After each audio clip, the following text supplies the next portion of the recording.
Hello students, आज वाले lecture में अपन कंटिन्यू करते हैं थर्मोडायनेमिक्स वाले पार्ट को। अच्छा, कल वाले लेक्चर में मैंने एक क्वेश्चन सोल्व किया था और उसमें थोड़ा माइनर सी एक एरर कर दी थी, छोटी सी, तो मैं वापस से सोल्व कर देता हूँ उस क्वेश्चन को, तो आप करेक्ट कर लेना जरा। ठीक है, तो क्या थी देखो गलती, ये रहा क्वेश्चन अपना, यही वाला क्वेश्चन था। इसमें मैंने लेटेंट हीट ऑफ वेपराइजेशन भी दिया था आपको। कल जो अपन फर्स्ट लॉ ऑफ थर्मोडायनेमिक्स का एप्लीकेशन वाला पार्ट समझ रहे थे ना, वहाँ पे मैंने एक क्वेश्चन करवाया था। छोटा सा गलती है, कोई ज़्यादा खास बड़ी गलती तो है नहीं। ठीक है, तो देखो क्या है, 1 kg वाटर, 1 किलोग्राम वाटर है, ये पानी का टेम्परेचर दिया है, स्टीम में कन्वर्ट हो रहा है। ठीक है ना, पानी जो है स्टीम में कन्वर्ट हो रहा है इतने टेम्परेचर पे और सेम टेम्परेचर ले रहा है। क्लियर है? तो यहाँ पे जो पानी है और ये टेम्परेचर अगर आप ध्यान से देखोगे बेटा 100 डिग्री सेंटीग्रेड है, ये कन्वर्ट हो गया किसमें, स्टीम में 100 डिग्री सेंटीग्रेड पे। और ये सारी कहानी जो चल रही है ना, ये 1 atm पे होती है क्या, आपको पता है? बॉइलिंग, यहाँ जो है ये बॉइलिंग हो रही है, बॉइलिंग प्रोसेस जो है 1 एटमॉस्फेरिक प्रेशर पे होता है। ये 100 डिग्री सेंटीग्रेड है ना, तो पानी जो है 100 डिग्री सेंटीग्रेड पे अगर बॉइल कर रहा है तो वो 1 atm पे होगा। ठीक है, क्वेश्चन में नहीं दिया है बट आपको पता होना चाहिए। क्या, अगर पानी बॉइल कर रहा है 100 डिग्री सेंटीग्रेड पे, इसका मतलब उस इंस्टेंट पे प्रेशर रहा होगा कितना, 1 एटमॉस्फेरिक प्रेशर। ठीक है, तो अब हो क्या रहा है, ये जो पानी का वॉल्यूम है, पानी का वॉल्यूम कितना था 1 सेंटीमीटर क्यूब, और 1 सेंटीमीटर क्यूब पानी किस में कन्वर्ट हो गया, इतना सेंटीमीटर क्यूब स्टीम में कन्वर्ट हो गया। और टोटल पानी 1 सेंटीमीटर क्यूब नहीं है, टोटल 1 kg के करस्पॉन्डिंग पानी निकालना पड़ेगा। ठीक है, और चेंज इन इंटरनल एनर्जी बताना आपको, तो चेंज इन इंटरनल एनर्जी पता कर लेते हैं। तो आपको जो है फर्स्ट लॉ ऑफ थर्मोडायनेमिक्स लगाना होगा यहाँ पे। तो आपको पता है Q = W + ΔU। अब यहाँ Q को तो डायरेक्टली लिखा जा सकता है, Q = जो होगा M × latent heat of vaporization. M का 1 किलोग्राम है, तो ग्राम में कन्वर्ट करूंगा तो 1000 ग्राम हो गया, into latent heat of vaporization 540 calorie per gram होता है, ग्राम से ग्राम गायब, तो ये आ गया 5400। ठीक है, ये इतना कैलोरी आ गया, इतना कैलोरी हीट लगने वाला है। ठीक है, अब मुझे चेंज इन इंटरनल एनर्जी चाहिए, तो वर्क डन पता कर लूँ। तो ये जो वर्क डन है ना, ये P ΔV से लिखना है। अब एक चीज ध्यान से सुनना, मैंने यहाँ P की जगह तो मैंने क्या लिख दिया था, 10⁵ तो ये मैंने लिख ही दिया था। ठीक है ना, अब ये जो P है ना, प्रेशर, एटमॉस्फेरिक प्रेशर, ये न्यूटन पर मीटर स्क्वायर, ये तो मैंने लिख चुका था। ठीक है, बट मैंने ये वॉल्यूम में क्या गड़बड़ी कर रही थी, मैंने वहां पे ये 17 ये सेंटीमीटर क्यूब -1 सेंटीमीटर क्यूब लिख दिया था, ऐसा वॉल्यूम लिख दिया था। बट ये टोटल वॉल्यूम नहीं है, टोटल वॉल्यूम यहाँ से निकालना पड़ेगा इसका। ठीक है, तो ये वॉल्यूम में ये वाली गड़बड़ी को अपन करेक्ट करते हैं जरा। ये जो मैंने वॉल्यूम में लिखा था ना गड़बड़ी, ये गड़बड़ को चेंज करना होगा। देखो कैसे चेंज करना है, देखो तो इसको चेंज करने के लिए मैं क्या करता हूँ, देखो पहले क्वेश्चन को थोड़ा छोटा कर देता हूँ। हाँ, तो यहाँ से ये जो वॉल्यूम है ना, ΔV, V2 - V1 लिख लेता हूँ इसको।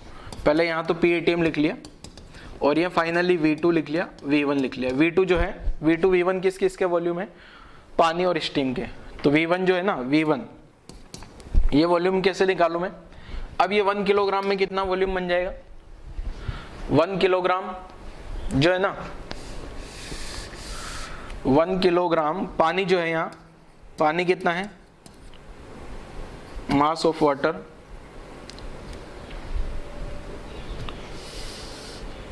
ये जो मास ऑफ पानी है ये दिया है मुझे 1 किलोग्राम, और 1 किलोग्राम को मैं लिख सकता हूँ 1000 ग्राम।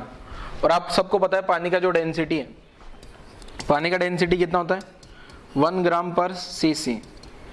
ठीक है, 1 ग्राम पर सेंटीमीटर क्यूब, 1 ग्राम पर सेंटीमीटर क्यूब। तो यहां से अगर देखा जाए तो पानी का वॉल्यूम निकालू मैं,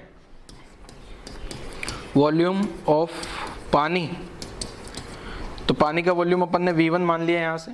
ये V1 कितना आ जाएगा, मास अपॉन डेंसिटी, तो ये 1000 ग्राम अपॉन 1 ग्राम पर cc या सेंटीमीटर क्यूब, तो ये हो गया 1000 सेंटीमीटर। क्लियर है? तो ये तो मेरे पास किसका वॉल्यूम आ गया, पानी का वॉल्यूम।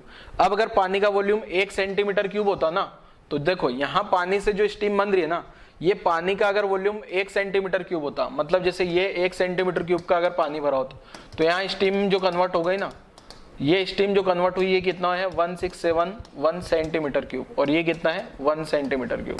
ये पानी है, ये स्टीम है। ठीक है, ये अगर 1 से कन्वर्ट होता, बट 1 नहीं, अपने पास कितना है 1000। ठीक है। तो जो मेरे पास स्टीम का वॉल्यूम बनेगा वो स्टीम का वॉल्यूम भी ज़्यादा आएगा क्या, ठीक है। स्टीम का वॉल्यूम कितना आ जाएगा देखो, तो मैं लिखता हूँ वॉल्यूम ऑफ स्टीम। स्टीम का वॉल्यूम मैंने V2 मान लिया। तो अगर 1 के करस्पॉन्डिंग इतना वॉल्यूम आ रहा था तो 1000 के करस्पॉन्डिंग इतना वॉल्यूम आ जाएगा 1671 इंटू 1000 सेंटीमीटर क्यूब। ये कैसे समझा, ये वाली लाइन से आंसर निकलेगा। 1 सेंटीमीटर क्यूब पानी से कितना स्टीम बन रहा है, 1671 सेंटीमीटर क्यूब बॉइलिंग करने पे, ठीक है ना। अब इसको मीटर क्यूब में कन्वर्ट कर लूँ तो 1000 इंटू 10⁻6 लगाऊंगा तो ये 10⁻3 मीटर क्यूब हो गया। और यहाँ भी लगाऊंगा अगर 1671 इंटू 1000 इंटू 10⁻6 तो ये मेरे पास जो है ना मीटर क्यूब में हो जाएगा कितना, ये मीटर क्यूब में कन्वर्ट करने के लिए ऐसा कुछ किया है मैंने, है ना। ये यहाँ पे जो है ना 6 ये मीटर क्यूब में हो गया तो ये 10⁻3 मीटर क्यूब हो गया और ये हो जाएगा 1.671 मीटर क्यूब। अब मैं यहाँ से वर्क डन निकाल सकता हूँ क्या, ये वर्क डन का वैल्यू यहाँ पुट कर लेंगे ना तो आंसर आ जाएगा। अब वर्क डन देखो कैसे निकालना होगा, यहाँ से वर्क डन की कैलकुलेशन करता हूँ, ठीक है। और ये जो वर्क डन की कैलकुलेशन यहाँ पुट कर दूंगा, ये वाला क्यू का वैल्यू यहाँ रख देंगे, वर्क डन यहाँ रख देंगे, डेल्टा यू आ जाएगा क्या, ठीक है। तो मैं इसको ऊपर भेज देता हूँ, ठीक है। आप वीडियो पॉज करके लिख लेना। तो वर्क डन कितना आ जाएगा, पहले वर्क डन पता कर लेते हैं, P डेल्टा V, ठीक है। तो 10⁻5 इंटू 1.671 माइनस 10⁻3, ठीक है। तो ये हो गया कितना, ये इसको सिंप्लीफाई करने पे आएगा 10⁻5 1.671 माइनस 0.001, ठीक है। तो ये वर्क डन जो आ रहा है ना ये आ गया 10⁻5 इंटू 1.670, ये ऐसा वर्क डन निकल के आया मेरे पास। अब ये वर्क डन आएगा बेटा जूल में, ठीक है। तो यहाँ कितना आ गया 167000 जूल, ये तो जूल में आया। अब मेरे को जो आंसर है ना, ऊपर जो Q का वैल्यू है, Q का वैल्यू अगर आप ध्यान से देखोगे तो ऊपर कैलोरी में आ रखा है कि बेटा, ऊपर से अगर Q का वैल्यू कैलोरी में आ रखा है ना तो इस जूल को भी अगर मैं कैलोरी में कन्वर्ट करूं तो 4.2 का डिवाइड कर लूं क्या, तो यहाँ आ जाएगा 167000 अपॉन 4.2, ये कैलोरी में आ जाएगा, ठीक है ना। अब मैं डिवाइड करता हूँ, 1 मिनट रुकना। 167000 डिवाइड बाई 4.2 तो ये आ रहा है बरोबर 39761.9 कैलोरी, ठीक है। अब ये दोनों वैल्यू अगर मैं ऊपर पुट कर दूं तो आंसर आ जाएगा क्या, यही जो दोनों वैल्यू है बेटा, एक तो वर्क डन वाला वैल्यू और Q, ये दोनों यहां पुट कर दें तो अपना आंसर आ जाएगा। ये इस इक्वेशन में पुट कर देते हैं दोनों, ये जो इस इक्वेशन में पुट कर दूं तो मेरे पास डेल्टा U आ जाएगा, ठीक है ना।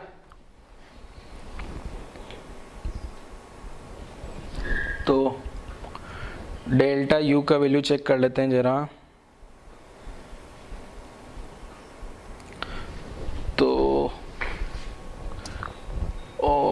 तो Q का वैल्यू क्या आ गया, Q का वैल्यू यहां से रखना है। तो Q इक्वल टू, एक सेकेंड,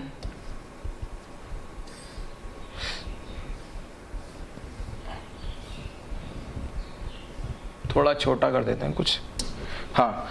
Q इक्वल टू कितना आ रहा है, W plus delta U।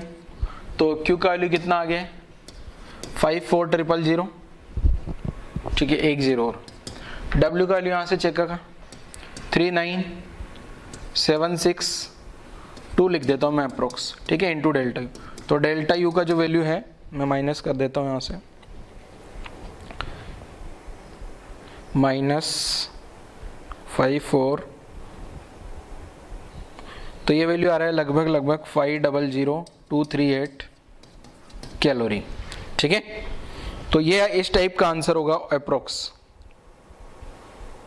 Clear है, तो नोट कर लो जरा। तो गड़बड़ क्या कर दिया था मैंने यहाँ पे कल वाले लेक्चर में जब अपन ने सोल्व किया था, तो यहाँ अपन ने ना ये 1000 ग्राम के करस्पॉन्डिंग नहीं लिखा था, ठीक है ना। नोट कर लो जरा, इसको करेक्ट कर लेना।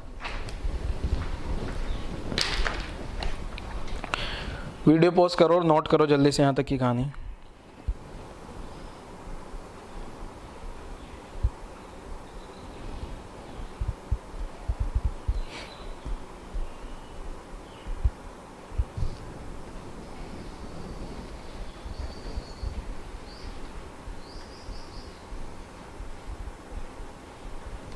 ठीक है, चलो तो अब नेक्स्ट पढ़ना शुरू करते हैं। ये वाला क्वेश्चन अगर आपने करेक्ट कर लिया है, नेक्स्ट एक टॉपिक आता है बेटा, नोट लगा के लिख देते हैं अपन। कल स्पेसिफिक हीट के बारे में समझा था ना, तो देखो एक मेयर रिलेशन लिखा होगा मैंने आपको, मैंने लिखा होगा आपको मेयर रिलेशन। मेयर रिलेशन, तो मेयर रिलेशन होता है बेटा Cp माइनस Cv बरोबर R। ठीक है, अब ये Cp और Cv क्या है, मोलर स्पेसिफिक हीट कैपेसिटी से।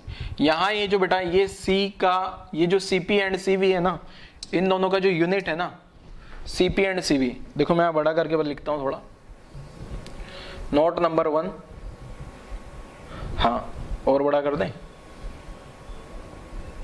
नोट नंबर 1 पहले समझ लेते। यहाँ पे जो ये Cp एंड Cv है R इनका यूनिट होता है जूल पर मोल केल्विन।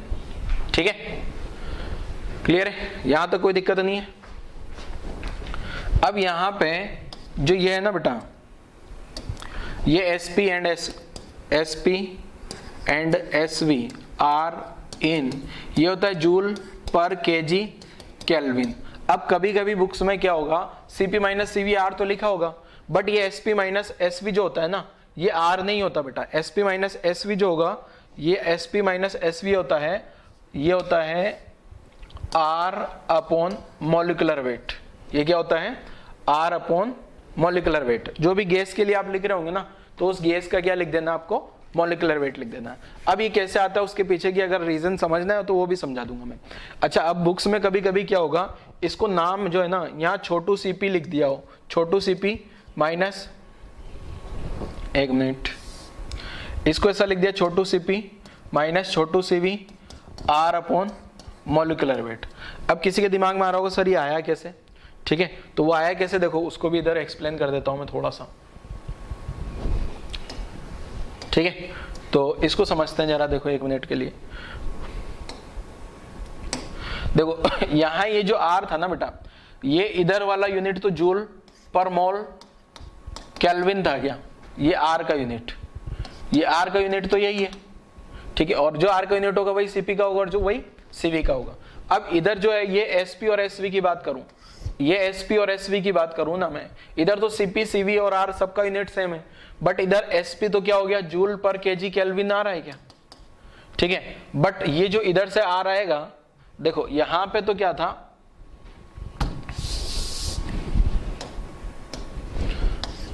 यहां पे लेफ्ट हैंड साइड का अगर यूनिट देखा जाए तो ये तो जूल पर मोल kelvin minus joule mole kelvin बरोबर जूल मोल केल्विन। तो यहां तक कोई दिक्कत नहीं है। Cp का यूनिट ही आ गया, Cv का यूनिट ही आ गया, R का यूनिट मैच कर रहे हैं। बट यहाँ Sp का यूनिट तो क्या था, जूल पर केजी केल्विन माइनस जूल पर केजी केल्विन। बट R अगर सिंपल R लिखा होता तो उसका यूनिट क्या होता, जूल पर मोल केल्विन होता क्या।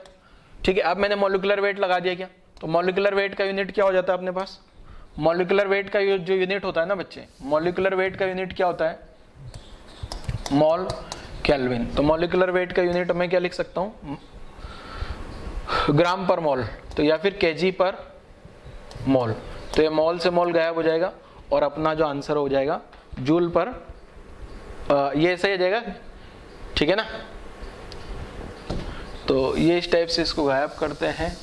मतलब कुल मिला के यहाँ पे जो ये केजी आ रहा है ना, इस केजी को कन्वर्ट करने के मोल में, इस केजी को मोल में ले जाने के लिए मैंने क्या किया, मॉलिक्यूलर वेट का डिवाइड कर दिया। मॉलिक्यूलर वेट ग्राम पर मोल होता है ना, उसको किलोग्राम पर मोल में लिख लेंगे, किलोग्राम पर मोल में, तो वो एक मोल तो मोल गायब हो जाएगा और दोनों साइड की डायमेंशन, इधर की डायमेंशन R में जो मोल आ रहा था ना, R वाला मोल भी किस में कन्वर्ट हो जाएगा, किलोग्राम में। ठीक है, चलो आगे बढ़ते हैं हम। नोट नंबर 2, नोट नंबर 2 में कुछ नहीं है, इंफॉर्मेशन है, याद रख लेनी है। क्या है देखो, ड्यूलोंग एंड पेटिट लॉ।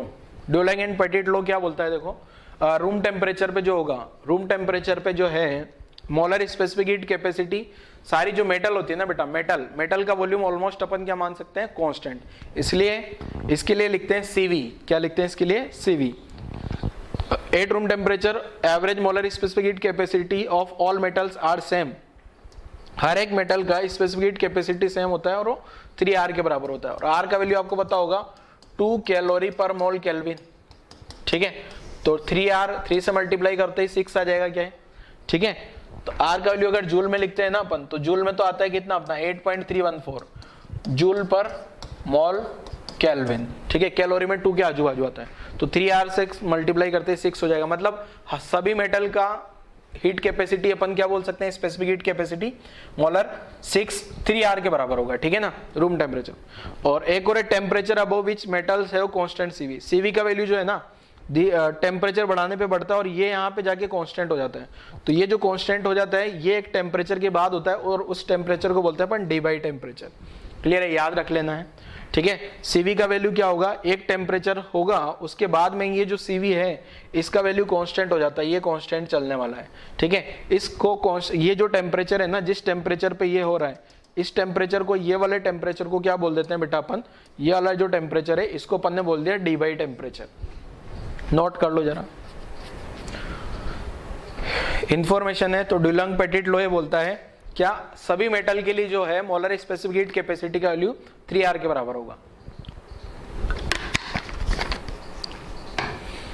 चलो और आगे बढ़ते हैं।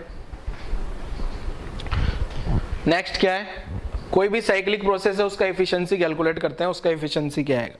ठीक है, साइक्लिक प्रोसेस का जो है ना एफिशिएंसी चेक करते हैं जरा, कि कोई अगर साइक्लिक प्रोसेस है तो उसका एफिशिएंसी क्या आने वाला है। ठीक है, चेक करते हैं जरा। तो साइक्लिक प्रोसेस बहुत सारे हो सकते हैं। साइक्लिक प्रोसेस का मतलब, जो साइक्लिक प्रोसेस का मतलब क्या होता है, देखो जैसे यहाँ T दे दिया, यहाँ P दे दिया, कुछ भी दिया जा सकता है, जरूरी नहीं प्रेशर टेम्परेचर हो, वॉल्यूम टेम्परेचर भी दिया जा सकता है। ठीक है, मान लो बोल दिया जाए क्वेश्चन में, एक तो ये ग्राफ है, जैसे एक तो प्रोसेस ये ऐसे जा रहा है, ठीक है, प्रोसेस यहाँ से यहाँ जा रहा है ऐसा, ठीक है, A से लगा के B तक कोई प्रोसेस जा रहा है, ठीक है, और फिर उसके बाद जो प्रोसेस है ये इस टाइप का प्रोसेस है, और यहां इस पॉइंट को नाम दे दिया C, एंड लास्ट प्रोसेस ये इस टाइप का है। तो ये इस टाइप से साइक्लिक प्रोसेस कंप्लीट हो रहा है। तो ये जो साइक्लिक प्रोसेस है ना, ये 3 प्रोसेस से मिलके बना है, A से B, और A से B जो प्रोसेस होगा वो मेरा प्रोसेस हो जाएगा आइसोबारिक। ठीक है, A से B तो हो गया आइसोबारिक प्रोसेस। ठीक है, ऐसे ही B से C जो प्रोसेस होगा ना, B से C P proportional to T है क्या, और P प्रोपोर्शनल टू T, इसका मतलब ये वाला जो प्रोसेस है क्या ये आइसोकोरिक हो जाएगा क्या, P प्रोपोर्शनल टू T तो आइसोकोरिक हो गया क्या, एंड लास्ट प्रोसेस जो है C2A जा रहा है वो आइसोथर्मल हो जाएगा क्या, उसमें टेम्परेचर क्या है अपना कांस्टेंट। तो ये इस टाइप के प्रोसेस को बोला जाता है ना साइक्लिक प्रोसेस। इस टाइप के प्रोसेस को क्या बोला जाता है बच्चों, साइक्लिक प्रोसेस। ठीक है, तो एक तो ध्यान रखना है आपको, साइक्लिक प्रोसेस में जब भी वर्क डन कैलकुलेट कर रहे हैं, साइक्लिक प्रोसेस में वर्क डन कैसे कैलकुलेट करना होगा, देखो इंडिविजुअल प्रोसेस का वर्क डन निकाल लो। देखो साइक्लिक प्रोसेस को जब भी आपको ऑब्जर्व करना होगा तो कैसे ऑब्जर्व करोगे, इंडिविजुअल, ये जो साइक्लिक प्रोसेस है ये 3 प्रोसेस से मिलकर बना है क्या, ये जो साइक्लिक है, ये जो साइक्लिक प्रोसेस है ये 3 प्रोसेस से मिलकर बना है। इसमें सबसे पहला है AB, then BC, then C है। A से B सबको दिख रहा है क्या, ये आइसोबेरिक है क्या, ठीक है। B से C जो है ये P प्रोपोर्शनल टू T है क्या, यहां इस लाइन पे देखूंगा तो P प्रोपोर्शनल टू T है, और P प्रोपोर्शनल टू T का मतलब आइसोकोरिक, और ये लास्ट वाला आइसोथर्मल, मतलब टेम्परेचर कांस्टेंट है। जरूरी नहीं हमेशा कोई स्पेशल प्रोसेस हो, पॉलीट्रोपिक भी हो सकता है, और हो सकता है पॉलीट्रोपिक भी ना हो, कोई जनरल प्रोसेस चला जाए। ठीक है, तो ये एक साइक्लिक प्रोसेस हो गया। साइक्लिक प्रोसेस का मतलब घूम फिर के वापस यहीं पहुंच जाए अपना ओरिजिनल पोजीशन। तो अगर मुझे साइक्लिक पूरा कंप्लीट प्रोसेस का डेल्टा यू निकालना हो तो वो तो 0 होगा।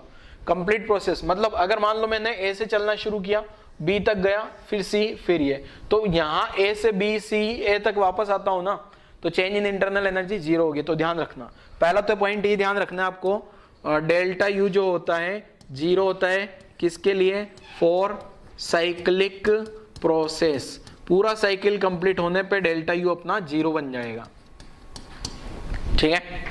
दूसरा, अगर मुझे वर्क डन निकालना है ना तो मैं क्या करूंगा, या फिर हीट सप्लाई निकालनी है तो मैं क्या करूंगा, इंडिविजुअल तीनों ए बी प्रोसेस के लिए फर्स्ट लॉ ऑफ थर्मोडायनेमिक्स लगा सकता हूँ, बी सी प्रोसेस के लिए first law of thermodynamics and C A process के लिए भी फर्स्ट लॉ ऑफ थर्मोडायनेमिक्स लगा सकता हूँ। ठीक है, क्लियर है। अब ए बी प्रोसेस के लिए first law of thermodynamics, B C सब के लिए लगाऊंगा।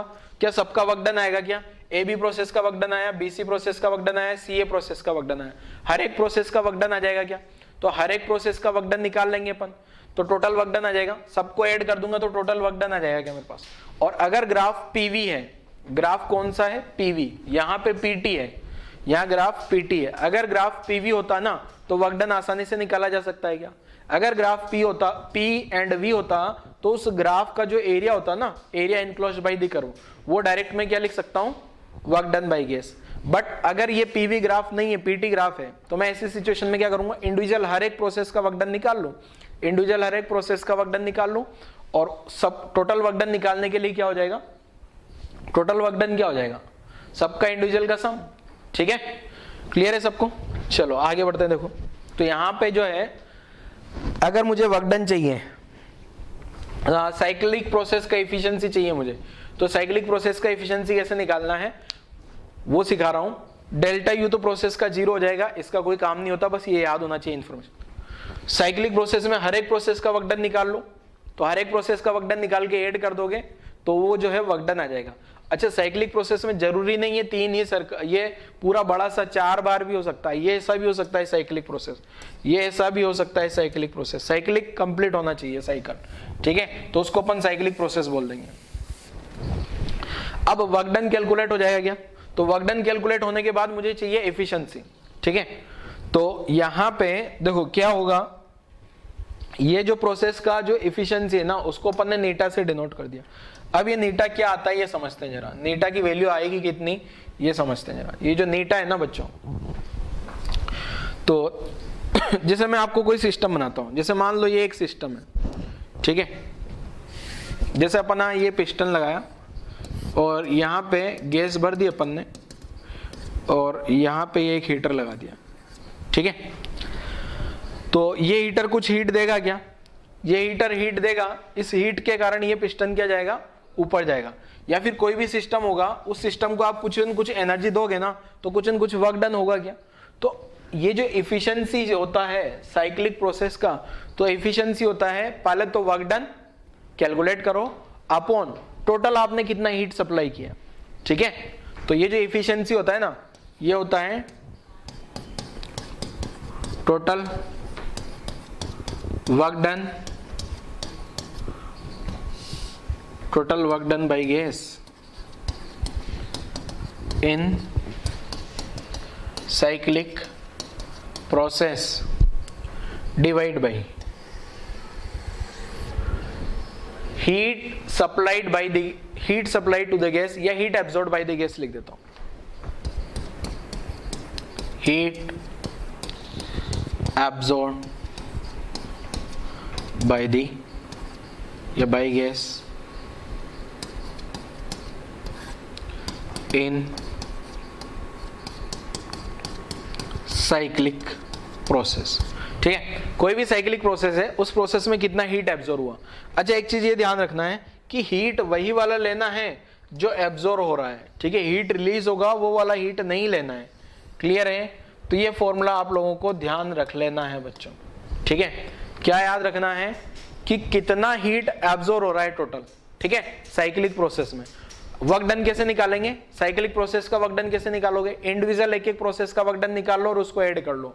और अगर ग्राफ जो है ना, अगर ग्राफ इस टाइप का पीवी ग्राफ दिया है, तो पीवी ग्राफ का वर्क डन तो डायरेक्ट निकाला जा सकता है क्या? उस ग्राफ का जो सर्कल बनेगा, उस सर्कल का एरिया निकाल लेना, area enclosed by the curve, और वही अपना वर्क डन हो जाता है क्या? क्लियर है?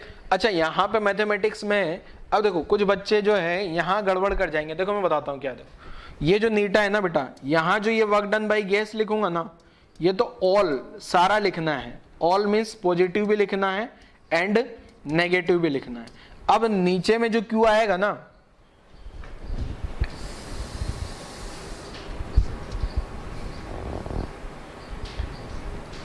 ये जो नीटा आएगा ना बेटा, यहाँ वर्क डन बाई गैस में तो कौन सा लिखना है, पॉजिटिव एंड नेगेटिव दोनों ही। ऑल मीन्स पॉजिटिव भी लिखना है एंड नेगेटिव भी लिखना है। क्लियर है?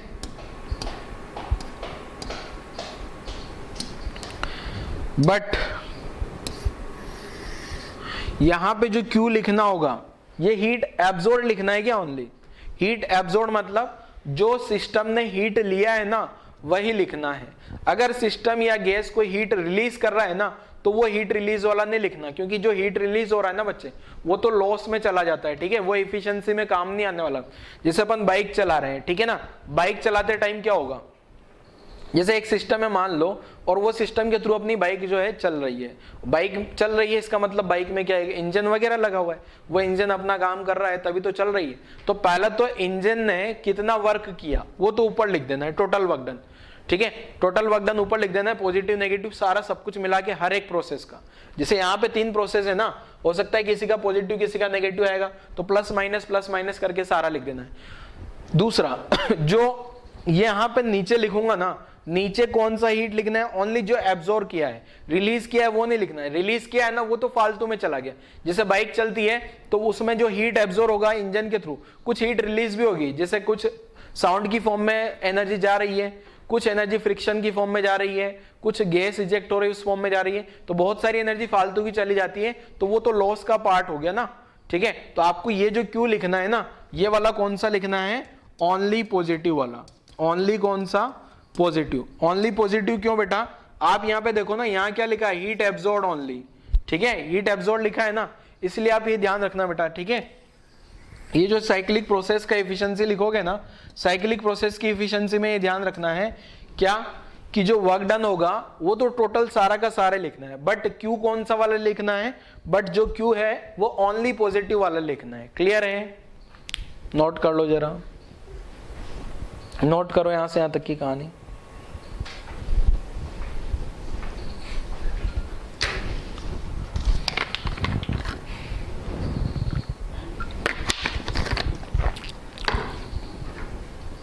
अब देखो आप क्या करोगे, यहां ये जो इंडिविजुअल 3 प्रोसेस है, A B process, A B process से पहले क्या ए बी प्रोसेस का वर्क डन निकाल सकते हो, वर्क डन बाई गैस निकालो, एंड डेल्टा यू निकालो, एंड क्यू चेक करो, क्यू पॉजिटिव आ रहा है या नेगेटिव आ रहा है क्यू।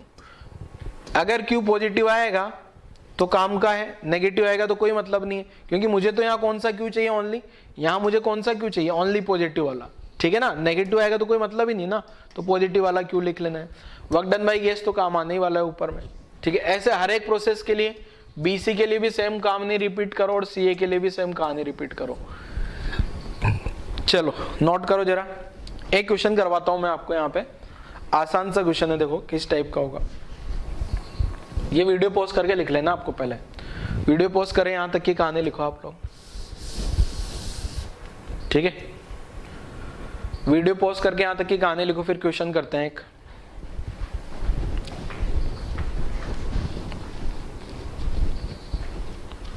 देखो क्या है,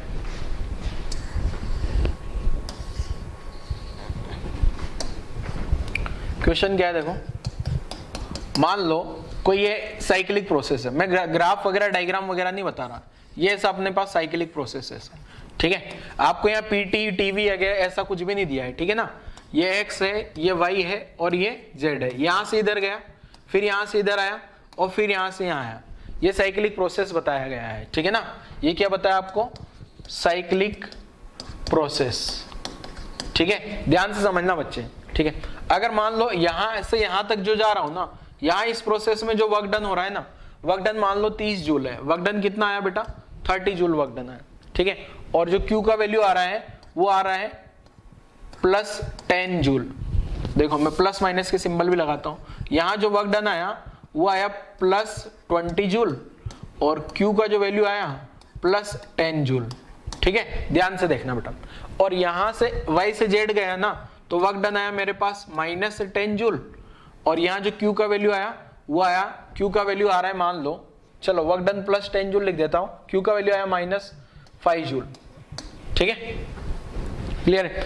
अगला जो प्रोसेस यहां से घूम के आया, यहां से जो वर्क डन आ रहा है ना, ये मान लो माइनस 15 जूल आया, कितना आया -15 जूल आया वर्क डन। तो और जो Q का वैल्यू आया, ये Q का वैल्यू मान लो, ये Q का वैल्यू जो है यहां से ऐसे घूम के आने पे ये आ रहा है +25 जूल, ये ऐसा है। अब मुझे साइक्लिक प्रोसेस का एफिशिएंसी कैलकुलेट करना है, ठीक है। तो क्वेश्चन लिखा है फाइंड या साइक्लिक प्रोसेस एफिशिएंसी, ये फाइंड करके बताना है, ठीक है। तो चलो सोल्व करके बताओ जरा आप लोग क्या आंसर आएगा। यहां से साइक्लिक प्रोसेस का एफिशिएंसी निकालो जरा।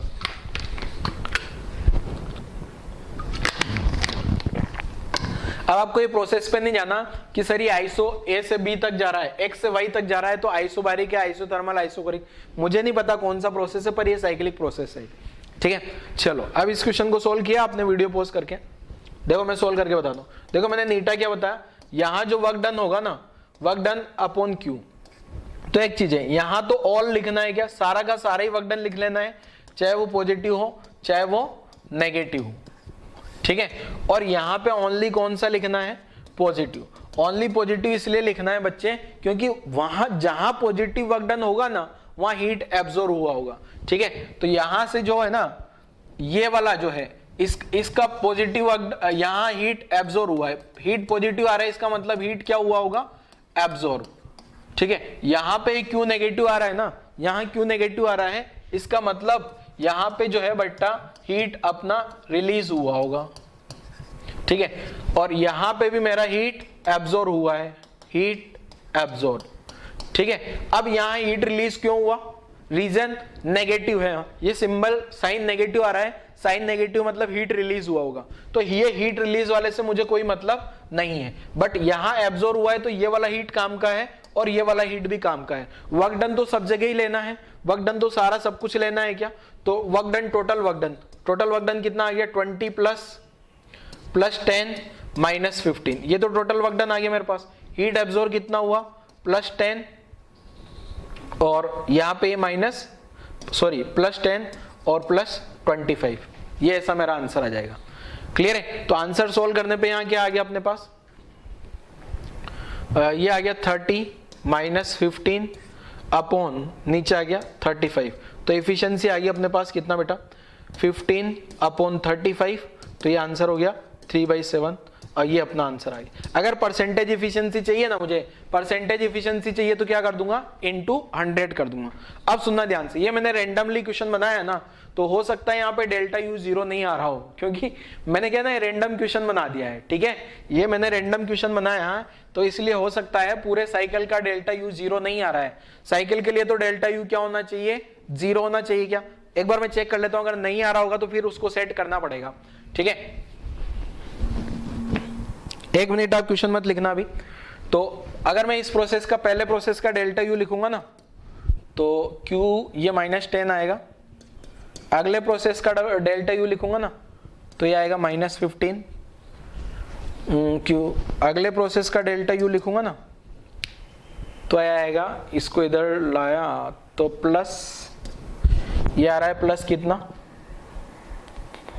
40, तो तीनों का सम तो 0 नहीं आ रहा है, एक मिनट रुकना जरा, तो 0 लाना है ना तीनों का सम, तो ये कितना हो गया 25 हो गया है,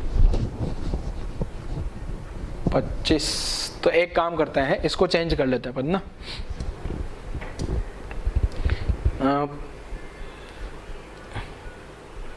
इसको 30 जूल कर देते हैं, ठीक है। आपको क्या जा रहा है, ठीक है, इसको 30 जूल कर दो आप, इसको 30 करूंगा तो यहाँ 30 हो जाएगा ना।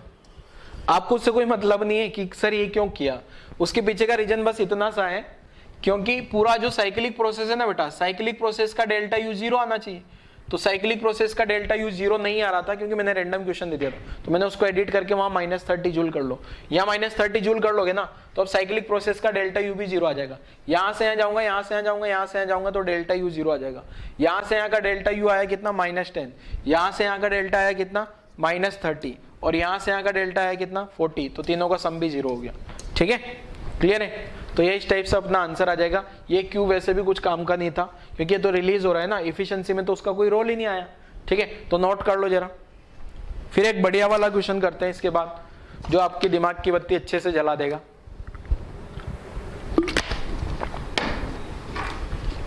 वीडियो पॉज करके लिख लो जरा। वीडियो पॉज करो और यहाँ तक की कहानी लिखो। तो आपको क्या करना होगा बच्चों, पहले आप क्या करोगे, हर एक प्रोसेस का वर्क डन निकाल लोगे। यहाँ तो मैंने क्या था ना, वर्क डन मैंने खुद से दे दिया आपको, ताकि आपको ज्यादा माथा नहीं पचाना पड़े, आपको ज्यादा दिमाग नहीं लगाना पड़े।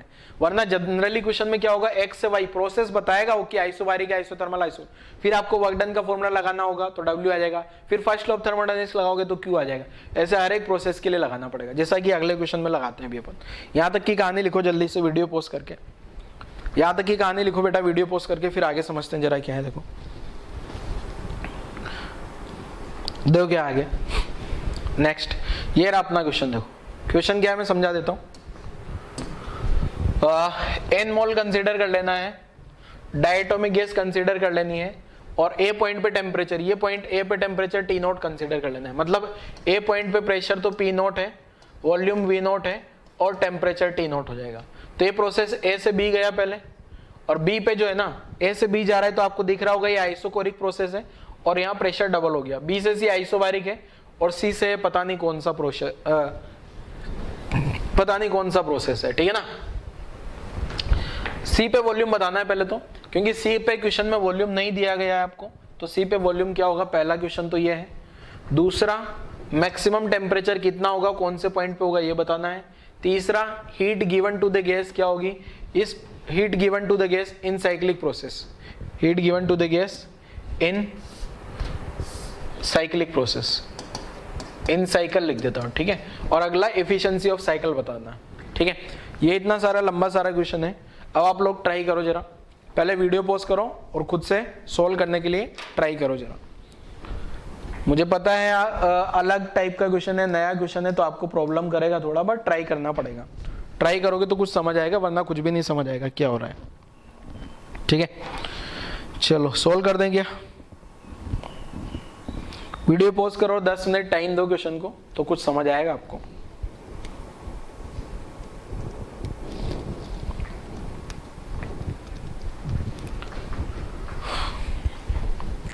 देखो मैं सोल्व करके बताता हूं।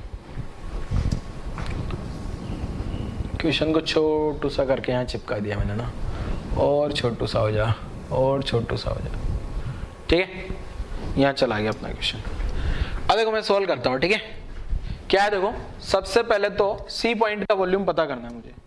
सबसे पहले क्या करना है, सी पॉइंट का वॉल्यूम पता करना है। देखो ग्राफ देखना जरा यहाँ से, यहाँ वॉल्यूम, यहाँ प्रेशर। तो सबसे पहले तो जो ग्राफ है, ग्राफ को मैं अच्छे से बनाता हूँ। ग्राफ अच्छे से बनाना है आपको, वरना कुछ समझ नहीं आएगा।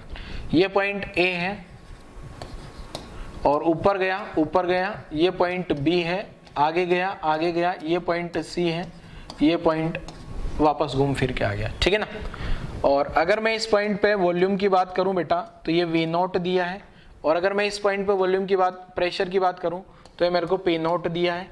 इस पॉइंट पे अगर मैं प्रेशर की बात करूं, तो ये मेरे पास 2 पी नोट है, ये 2 पी नोट आ गया इस पॉइंट का प्रेशर, और ये एक्सिस पे पी प्रेशर लिखा है, ठीक है।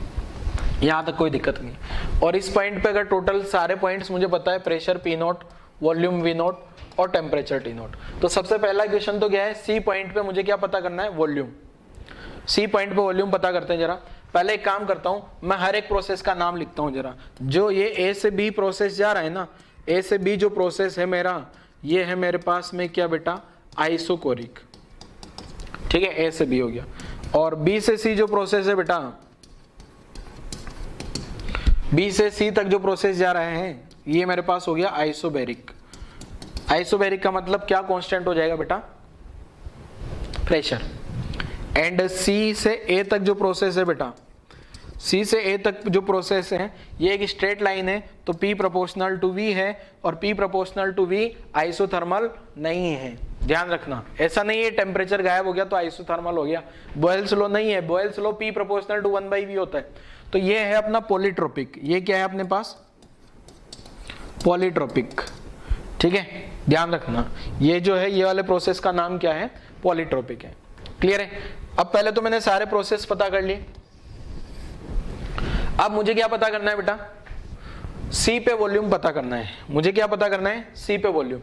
तो सी ए प्रोसेस के लिए इक्वेशन लिखता हूं मैं, ठीक है, पहला क्वेश्चन सोल्व कर रहा हूं। अब यहां तक मैंने ये है जो कहानी लिखी है सबके लिए, ठीक है। अब मेरे को क्या सी पे वॉल्यूम पता करना है ना, तो मैं एक काम करता हूं ना, for C A process, for C to A process, अगर प्रोसेस सी से ए तक जा रहा है तो P प्रोपोर्शनल टू V है क्या, तो P1 P मैं ऐसा लिखता हूं PC upon PA equal to VC upon VA, मतलब C पॉइंट का प्रेशर, और C पॉइंट का प्रेशर है 2P0, A पॉइंट का प्रेशर है P0, C पॉइंट का वॉल्यूम पता करना है, A पॉइंट का वॉल्यूम है V0, P0 ने P0 को मार दिया तो पहला वाला आंसर आ गया ट्वाइस ऑफ V0। क्लियर है, सबसे फर्स्ट वाला जो आंसर है अपना आ चुका है। और अब अपन नेक्स्ट क्वेश्चन पे चलते हैं। नेक्स्ट क्वेश्चन क्या है बेटा, मैक्सिमम टेम्परेचर पता करना है, ठीक है। तो टेम्परेचर भी पता कर लेते हैं जरा। पहले तो ये पता करते हैं कि कौन से पॉइंट पे टेम्परेचर मैक्सिमम हो रहा होगा, ठीक है। तो सेकंड वाला क्वेश्चन, पहले ये पता करते हैं कि कौन से पॉइंट पे टेम्परेचर मैक्सिमम हो रहा होगा, फिर पता लगाएंगे मैक्सिमम टेम्परेचर है कितना। चलो ए पॉइंट का टेम्परेचर तो मुझे पता है क्या, देखो for A B process, for A B process A से बी तक जाने पे टेम्परेचर में क्या हो रहा है, देखो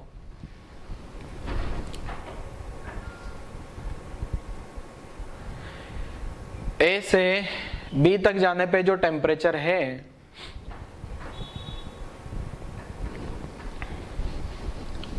एक सेकेंड, ए से बी एक काम करते हैं, बी पॉइंट पे सी प्रेशर वॉल्यूम टेम्परेचर प्रेशर। देखो मैं क्या करता हूं, ध्यान से देखना है, क्वेश्चन थोड़ा बड़ा भारी है, बड़ा सारा है, मैं पहले ही बोल दिया था आपको, ठीक है। तो मुझे क्या करना है, टेम्परेचर बताना है और वो भी मैक्सिमम बताना है, मैक्सिमम किस पॉइंट पे होगा।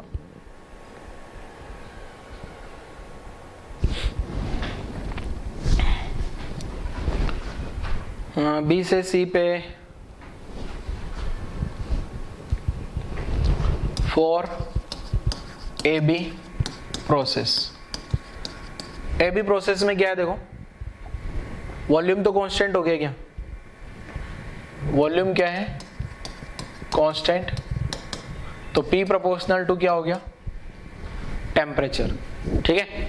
प्रेशर जो है बढ़ेगा तो टेम्परेचर भी बढ़ेगा, तो B पॉइंट पे जो है टेम्परेचर डबल हो जाएगा क्या बेटा,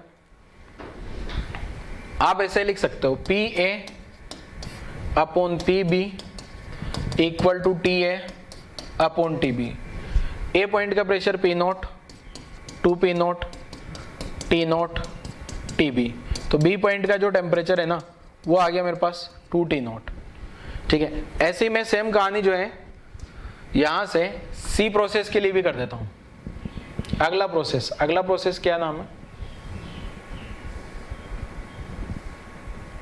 अरे इससे ज्यादा मिनिमाइज भी नहीं हो रहा अब तो, ठीक है।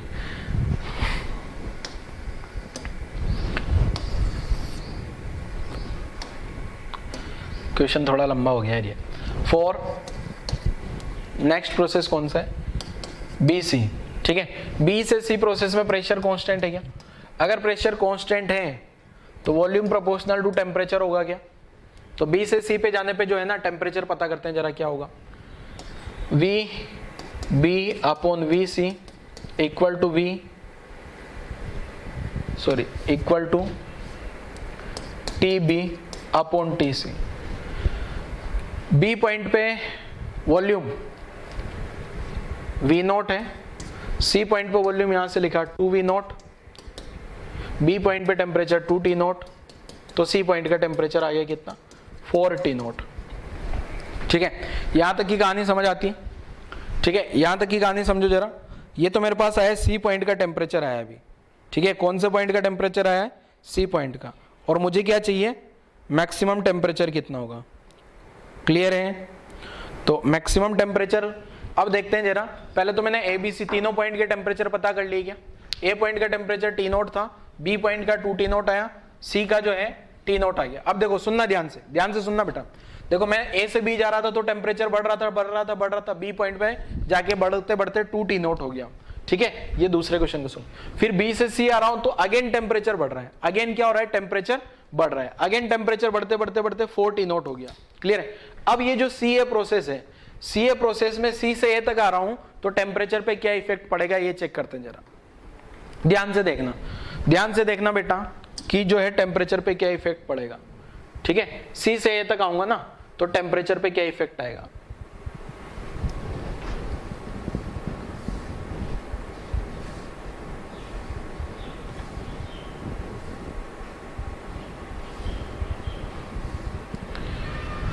देखो सी से ए प्रोसेस पे देखना जरा,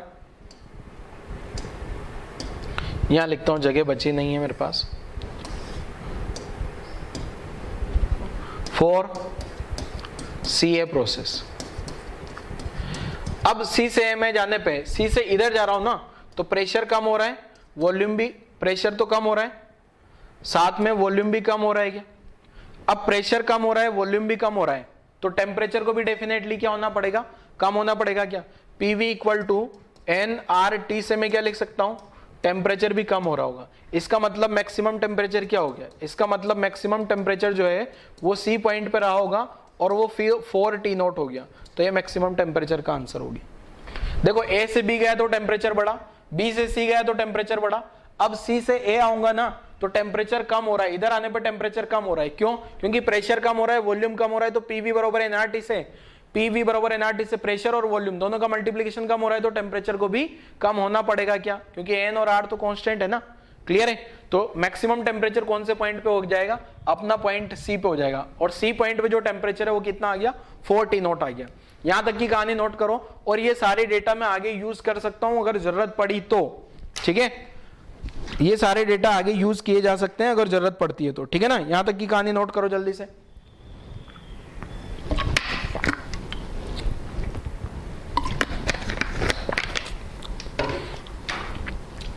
अब देखो क्या होगा, मैं बोला था ये सारे डेटा मैं यूज कर सकता हूं अगर जरूरत पड़ती है तो, नोट किया होगा आपने। अब मैं इस ग्राफ को है ना थोड़ा मिटाऊंगा। हाँ, एक बार मैं पहले सारे डेटा लिख लेता हूं है ना, क्योंकि जरूरत पड़ सकती है आगे, मैं भूल जाऊंगा मैं ना। बी पॉइंट पे, अगर मैं बी पॉइंट पे लिखूं ना तो प्रेशर तो हो गया 2 P नॉट, वॉल्यूम हो गया V नॉट, टेम्परेचर हो गया 2 T नॉट।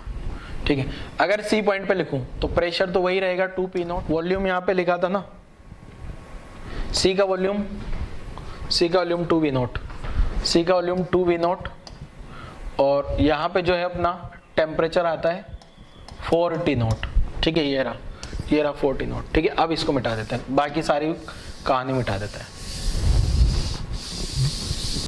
ठीक है, बाकी सब मिटा देते हैं, बाकी कुछ आपने लिख ही लिया होगा सब। ये इसलिए लिखा क्योंकि मुझे जरूरत पड़ेगी अब इनकी ना। अब देखो अपना अगला क्वेश्चन क्या आ जाता है, नेक्स्ट क्वेश्चन जो अपने पास आ रहा है ना, वो मुझे पता करना है क्या, total heat given to the gas, system को कितनी हीट दी गई होगी ये पता कर लेते हैं जरा।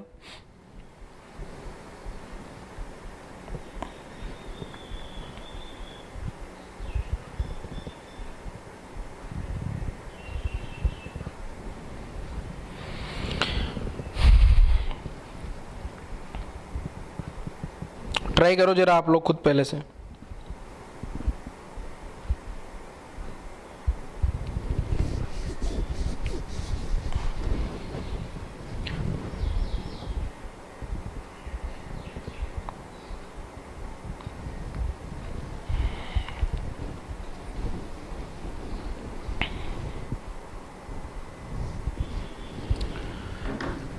देखो क्या होगा, total heat given to the gas. अब total heat given to the gas क्या आने वाला है ये समझ लेते हैं जरा। सॉल्यूशन कौन सा वाला हो गया है, थर्ड वाला। ठीक है, अब देखो मैं साइक्लिक प्रोसेस के लिए कहानी लिख रहा हूं, for first law of thermodynamics for cyclic process. तो Q इक्वल टू क्या हो जाएगा, work done by gas plus delta U. Delta U तो जीरो आ जाएगा क्या, डेल्टा यू तो जीरो आ जाएगा, तो Q जो होगा वो वर्क डन बाई गैस के बराबर हो जाएगा। ये क्यू टोटल हीट गिवन हो जाएगा क्या? तो वर्क डन बाय गैस पता कर लूं क्या? अब यहाँ पे जो वर्क डन बाय गैस आएगा ना, इस ग्राफ का एरिया लिख दूं क्या टोटल? पीवी है ना, पी और वी, तो पॉजिटिव होगा क्योंकि यहाँ पे वॉल्यूम बढ़ रहा है। दो पार्ट में तोड़ के देख लेना, प्लस 1/2 यहाँ से लगा के यहाँ तक कितना हो जाएगा? V naught to V naught, to V naught into P naught. तो जो वर्क डन बाय गैस है वो है मेरे पास plus P naught V naught, और वही क्यू के बराबर हो जाएगा। तो plus P naught V naught answer हो जाएगा। ये जो साइक्लिक प्रोसेस में है ना, पी नॉट वी नॉट इतना हीट देना होगा टोटल, ठीक है। ये जो हीट आया ना plus P naught V naught, 1 minute कुछ गड़बड़ कर दिया अपन ने, हाँ यहाँ पे गड़बड़ कर दिया, ये नहीं आएगा।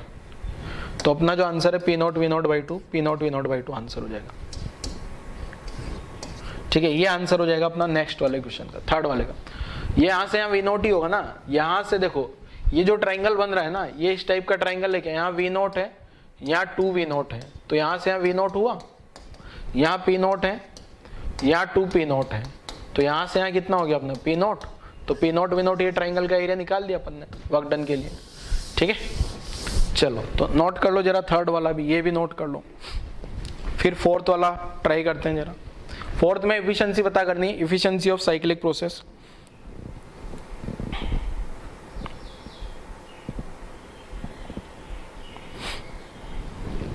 ट्राई करो जल्दी बच्चों।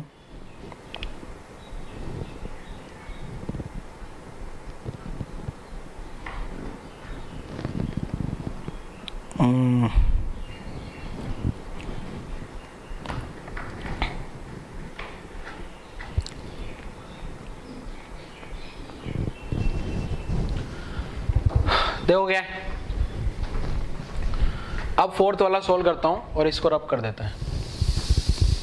क्वेश्चन थोड़ा लेंथी है बट कॉन्सेप्चुअल है, टाइम लगेगा, ठीक है ना।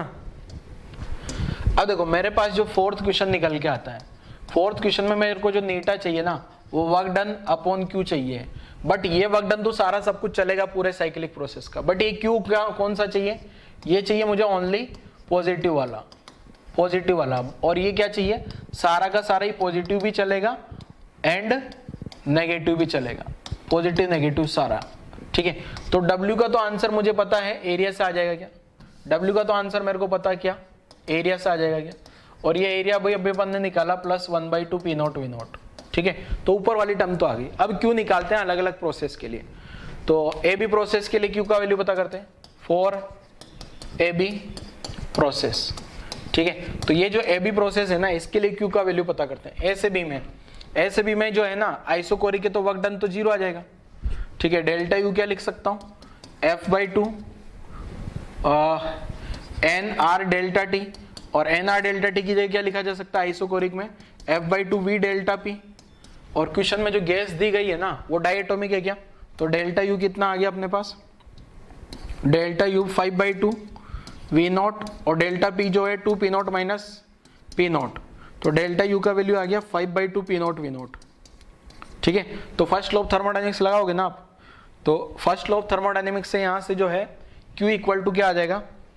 फ्लोट, जो Q का वैल्यू आएगा W plus delta U, W तो 0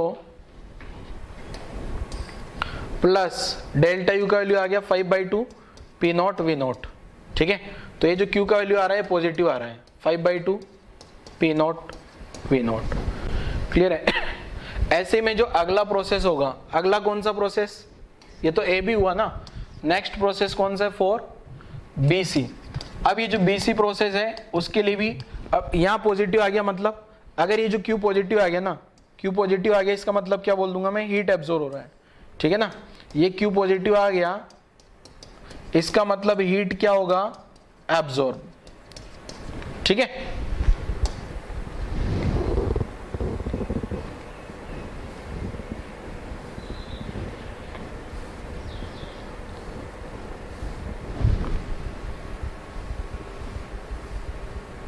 अब अगला process, next process BC process है क्या? तो बीसी के लिए वर्क डन लिखूंगा मैं, तो पी डेल्टा वी लिख दूं क्या? तो पी तो आ रहा है यहाँ 2 पी नॉट, और डेल्टा वी की जगह आ जाएगा 2 V naught minus V naught. तो ये आंसर आ गया twice of P naught V naught, ये तो। और डेल्टा यू की जगह लिख दूं F/2 NR डेल्टा T या F/2 P डेल्टा भी लिख दूं आइसोबैरिक है तो डेल्टा U जो निकल के आता है यहाँ पे 5/2 और P डेल्टा V का वैल्यू ऊपर से लिख दूं direct P not V not, तो ये आ गया 5 P not V not. Float लगा दिया फर्स्ट लॉ ऑफ थर्मोडायनेमिक्स, तो क्या हो जाएगा Q equal to W plus delta U, तो Q जो आ रहा है ना ये 2 P not V not plus 5 P not V not, तो ये आ गया अपने पास 7 P नॉट V नॉट। ठीक है, अगेन ये भी पॉजिटिव आ रहा है, यहाँ भी Q क्या आ रहा है पॉजिटिव, तो हीट क्या होने वाला है एब्जॉर्ब होने वाला है। ठीक है, बट जो अगला प्रोसेस है, अब इन दो प्रोसेस में अगर हीट एब्जॉर्ब हुआ है तो तीसरे प्रोसेस में क्या होने वाला है, देखो तीसरा प्रोसेस कौन सा है 4CA प्रोसेस। अब CA प्रोसेस में आप देखोगे वॉल्यूम कम हो रहा है, क्या वॉल्यूम कम हो रहा है तो वर्क डन बाय गैस क्या आएगा नेगेटिव। ठीक है, और आपको पता है टेम्परेचर भी कम हो रहा है क्या, तो डेल्टा U भी क्या आएगा नेगेटिव। ठीक है, डेल्टा U भी नेगेटिव आ गया और ये भी नेगेटिव आ गया। अब यहां से अगर मैं फर्स्ट लॉ ऑफ थर्मोडायनेमिक्स लगाऊं, फर्स्ट लॉ ऑफ थर्मोडायनेमिक्स क्या बोलता है Q equal to work done by gas plus delta U, तो work done by gas plus delta U करूंगा इसके लिए, तो ये भी Q भी क्या आ जाएगा नेगेटिव, क्योंकि ये भी नेगेटिव है ये भी नेगेटिव, और Q नेगेटिव इसका मतलब क्या होने वाला है हीट तो क्या हो रहा होगा रिलीज हो रहा होगा। ठीक है, तो इस प्रोसेस में तो हीट क्या हो रहा है रिलीज, तो मुझे हीट कौन सा चाहिए होता है ओनली हीट एब्जॉर्ब वाला चाहिए होता है। यहाँ पे देखोगे ना आप, तो यहाँ पे जो ओनली Q कौन सा चाहिए आपको ये वाला Q, ऊपर तो वर्क डन तो टोटल चाहिए और नीचे Q ओनली पॉजिटिव, पॉजिटिव मतलब हीट एब्जॉर्ब वाला। तो एब्जॉर्ब तो कौन कौन से प्रोसेस में हुआ, दो में एब्जॉर्ब हुआ है और एक में रिलीज हुआ है, तो रिलीज वाले हीट का कोई मतलब नहीं है। ठीक है, तो एफिशिएंसी का कहानी लिखते हैं जरा, तो यहां पे मैं एफिशिएंसी लिखता हूं, देखो कितना आएगा एफिशिएंसी जो है वर्क डन अपॉन Q, ये एब्जॉर्ब वाला लिखना है ना ओनली पॉजिटिव वाला पार्ट। ठीक है, और वर्क डन तो पूरा का पूरा ही लिख देना है, तो पूरा का पूरा वर्क डन तो आ गया अपने पास क्या 1/2 P नॉट V नॉट, और टोटल हीट एब्जॉर्ब कितना आ जाएगा 5/2 P नॉट V नॉट, तो यहां से आया, और प्लस इस प्रोसेस में कितना आया था 7 plus 7 P not V not. ठीक है, P नॉट V नॉट गायब हो गया, तो नीटा का जो वैल्यू है ना यहाँ से आ रहा है कितना, ये 1/2 तो यहाँ हो जाएगा 1/5 प्लस 14, तो ये क्या 1/19, ये ऐसा आंसर आएगा 1/19। और अगर परसेंटेज इफिशिएंसी निकालूंगा, तो अगर मैं आंसर में निकालूंगा क्या परसेंटेज नीटा, तो वो आ जाएगा कितना 1/19 इंटू 100, तो आंसर हो जाएगा 100/19%, ऑलमोस्ट कितना 5 पॉइंट समथिंग परसेंट होगा, कुछ भी ऑलमोस्ट 5% से थोड़ा सा ज्यादा आंसर। ठीक है, तो ये इस टाइप से क्वेश्चन है, बड़ा सारा क्वेश्चन है बच्चों। ठीक है, मैं पहले ही बोल दिया था आपको क्वेश्चन थोड़ा बड़ा है। ठीक है ना, तो अब आपको लिखना कैसे क्या है। ठीक है, तो आप लिखना शुरू करो जरा, मैं वीडियो पॉज करा करा के लिखाऊंगा आपको। ये तो क्वेश्चन था फोर्थ वाला का सॉल्यूशन, ये यहां से लिखना शुरू करोगे fourth, work done bye AB process का ये लिखिया, AB प्रोसेस का लिखा, BC प्रोसेस का लिखो, AB एंड BC प्रोसेस के लिए लिखो पहले आप लोग। ठीक है, AB और BC प्रोसेस के लिए लिखो जल्दी से, वीडियो पॉज करो और AB एंड BC प्रोसेस के लिए।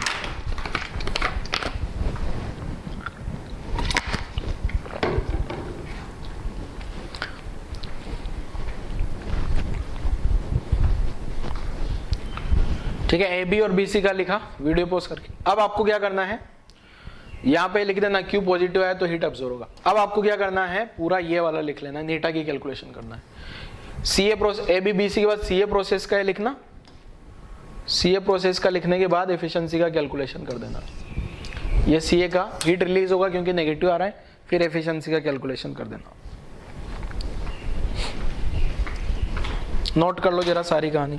तो ये इस टाइप से अपन ने एफिशिएंसी वाली सारी कहानी पढ़ ली बच्चों। ठीक है, लास्ट वाला क्वेश्चन जो है आप एक बार और ट्राई कर लेना, और जिसको लगता है ना नीट वालों का अरे यार ये तो बहुत ज्यादा ही परेशान कर रहा है तो छोड़ दो, क्या है। ठीक है, इतना बड़ा सारा नीट में तो कुछ पूछेगा है नहीं। ठीक है, चलो बच्चों, तो आज वाला लेक्चर यहीं क्लोज करते हैं अपन। Thank you.